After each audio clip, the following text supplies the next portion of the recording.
बिस्मिल्लाहिर्रहमानिर्रहीम। स्टार्ट करते हैं अनास्टोमोसिस अराउंड एल्बो जॉइंट की वीडियो को। सबसे पहले हमें पता होना चाहिए कि आर्म में हमारे पास जो मेन आर्टरी होती है जो वो होती है ब्रेकियल आर्टरी, जो आगे फोर आर्म में दो आर्टरीज के तौर पर कंटिन्यू होती है और वो इसकी टर्मिनेशन आर्टरीज होती हैं। लेटरल साइड पे हमारे पास होती है जी रेडियल आर्टरी। रेडियल आर्टरी कैसे? क्योंकि लेटरल साइड पे हमारे पास होती है रेडियस बोन, तो रेडियल आर्टरी भी कौन सी साइड पे हुई? लेटरल साइड पे। उसके अलावा मीडियल साइड पे हमारे पास होती है अल्नर आर्टरी, क्योंकि मीडियल साइड पे हमारे पास क्या होती है? अल्ना बोन होती है। ठीक है। अब हमने इस अनास्टोमोसिस को हमने टोटल 4 पॉइंट्स में पढ़ना है। 4 पॉइंट्स कौन कौन से? कि हमारे पास मीडियल एपिकोंडाइल ऑफ ह्यूमरस के फ्रंट पे कौन कौन सी आर्टरीज अनास्टोमोस कर रही हैं और मीडियल एपिकोंडाइल के बिहाइंड कौन कौन सी आर्टरीज अनास्टोमोस कर रही हैं। ये तो हो गए 2 पॉइंट्स। और अगले 2 पॉइंट्स हमने पढ़ने हैं कि लेटरल एपिकोंडाइल ऑफ ह्यूमरस के फ्रंट पे कौन कौन सी आर्टरीज अनास्टोमोस कर रही हैं और लेटरल एपिकोंडाइल के बिहाइंड कौन कौन सी आर्टरीज अनास्टोमोस कर रही हैं। सबसे पहले हम देख लेते हैं कि सबसे पहले हमारे पास होती है brachial artery front of arm में, जो कि सबसे पहले एक ब्रांच देती है जिसे हम कहते हैं profunda brachii artery. Profunda brachii artery की हमारे पास दो सब आर्टरीज होती हैं। सबसे पहले हमारे पास होती है रेडियल कोलेटरल आर्टरी और मिडल कोलेटरल आर्टरी, जो इस अनास्टोमोसिस में टेक पार्ट करती है। उसके अलावा हमारे पास प्रोफंडा ब्रेकियाई आर्टरी के बाद हमारे पास सुपीरियर अल्नर कोलेटरल आर्टरी होती है और इन्फीरियर अल्नर कोलेटरल आर्टरी होती है। ठीक है। उसके बाद ब्रेकियल आर्टरी कंटिन्यू हो जाती है लेटरल साइड पर रेडियल आर्टरी के तौर पर, और जो इस रेडियल आर्टरी की ब्रांच इस अनास्टोमोसिस में टेक पार्ट करती है उसे हम कहते हैं रेडियल रिकरेंट आर्टरी। उसके बाद हमारे पास मीडियल साइड पे होती है जी अल्नर आर्टरी। अल्नर आर्टरी की जो दो ब्रांचेस यहाँ से निकलती हैं उसे हम कहते हैं एंटीरियर अल्नर रिकरेंट आर्टरी और पोस्टीरियर अल्नर रिकरेंट आर्टरी। ये डॉटेड लाइन इसलिए लगाई है ताकि ये पोस्टीरियर साइड को शो करती है। ठीक है। और उसके अलावा अल्नर आर्टरी की ब्रांच होती है ये वाली, जिसको हम कहते हैं common interosseous artery. Common interosseous artery आगे डिवाइड होती है एंटीरियर इंट्रोशियस आर्टरी और पोस्टीरियर इंट्रोशियस आर्टरी। जो इसकी पोस्टीरियर इंट्रोशियस आर्टरी है उसमें से हमारे पास इंट्रोशियस रिकरेंट आर्टरी निकलती है। ये भी पोस्टीरियर साइड पे है तो इसको डॉटेड लाइन से शो किया गया है। अच्छा, जो हमने अब 4 पॉइंट्स पढ़ने हैं वो कौन कौन से हैं? सबसे पहले हमने पढ़ना है जी मीडियल एपिकोंडाइल ऑफ ह्यूमरस के फ्रंट पे कौन कौन सी आर्टरीज हैं। तो मीडियल एपिकोंडाइल ऑफ ह्यूमरस ये है, इसके फ्रंट पे हमें नज़र आ रहा है कि हमारे पास दो आर्टरीज हैं। दो आर्टरीज कौन कौन सी हैं? इन्फीरियर अल्नर कोलेटरल आर्टरी, जो कि अनास्टोमोस किसके साथ कर रही है? एंटीरियर अल्नर रिकरेंट आर्टरी के साथ। इन्फीरियर अल्नर कोलेटरल आर्टरी किसकी ब्रांच है? ब्रेकियल आर्टरी की। और एंटीरियर अल्नर रिकरेंट आर्टरी किसकी ब्रांच है? अल्नर आर्टरी की। उसके बाद हम देख लेते हैं जी बिहाइंड मीडियल एपिकोंडाइल कौन कौन सी आर्टरीज टेक पार्ट कर रही हैं इस एनास्टोमोसिस में। तो हमें नज़र आ रहा है कि ये मीडियल एपिकोंडाइल ऑफ ह्यूमरस है, तो इसके बिहाइंड में हमारे पास दो आर्टरीज हैं।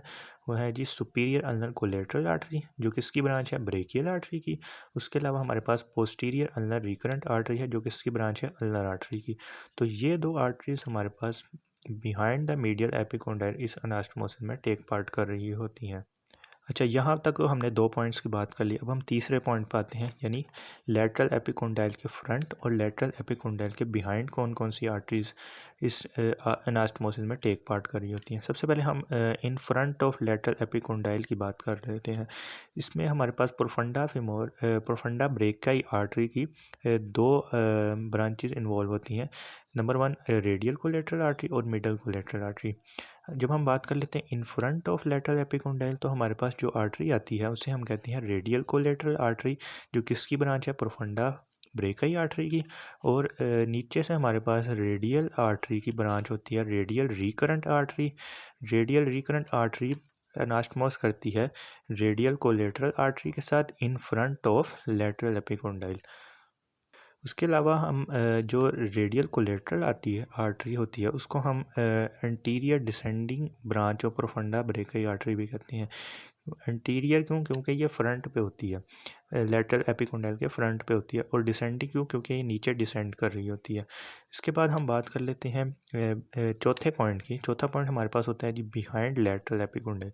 बिहाइंड लेटरल एपिकोंडाइल पे हमारे पास ये दो आर्टरीज इन्वॉल्व होती हैं। नंबर 1 हमारे पास जो आर्टरी इन्वॉल्व होती है उसे हम कहते हैं middle collateral artery, this one is middle collateral artery, जो अनास्टोमोस कर रही होती है interosseous recurrent branch of posterior interosseous artery, यानी पोस्टीरियर इंट्रोशियस आर्टरी की रिकरेंट ब्रांच होती है इंट्रोशियस रिकरेंट आर्टरी, जो कि लेटरल एपिकोंडाइल के बिहाइंड अनास्टोमोसिस में टेक पार्ट कर रही होती है। हमने यहाँ पे कहा था कि रेडियल कोलेटरल आर्टरी को हम एंटीरियर डिसेंडिंग ब्रांच कहते हैं, जबकि हम मिडल कोलेटरल को क्या कहेंगे, पोस्टीरियर डिसेंडिंग, क्योंकि ये posterior side of lateral epicondyle पे इस अनास्टोमोसिस में टेक पार्ट कर रही होती है। अच्छा, ये तो सारी हो गई जी थ्योरी की बात। अब हम इसको याद कैसे करना है, इसके लिए हमारे पास एक छोटा सा निमोनिक है जिसे हम कहते हैं सीमर पेयर। इसको याद रखने का एक छोटा सा निमोनिक है। सबसे पहले हमारे पास एस आता है, एस स्टैंड फॉर, एस से हमारे पास होती है जी superior ulnar collateral artery. Superior ulnar collateral artery हमारे पास किसके साथ अनास्टोमोस करती है, पोस्टीरियर अल्नर रिकरेंट आर्टरी के साथ। यहाँ पे देख लेते हैं जी, सुपीरियर अल्नर कोलेटरल आर्टरी किसके साथ, पोस्टीरियर अल्नर रिकरेंट आर्टरी के साथ अनास्टोमोस करती है। उसके बाद हमारे पास आता है आई। आई से हमारे पास क्या है जी, आई से हमारे पास है इन्फीरियर अल्नर कोलेटरल आर्टरी, जो अनास्टोमोस करती है एंटीरियर अल्नर रिकरेंट आर्टरी के साथ। इधर हम देख लेते हैं जी, यह जी इन्फीरियर अल्नर कोलेटरल आर्टरी जो हमारे पास अनास्टोमोस करती है एंटीरियर अल्नर रिकरेंट आर्टरी के साथ। अच्छा, नंबर 3 पे हमारे पास आ जाता है जी एम। एम से हमारे पास होती है मिडल कोलेटरल आर्टरी, जो कि अनास्टोमोस करती है इंट्रोशियस रिकरेंट आर्टरी के साथ।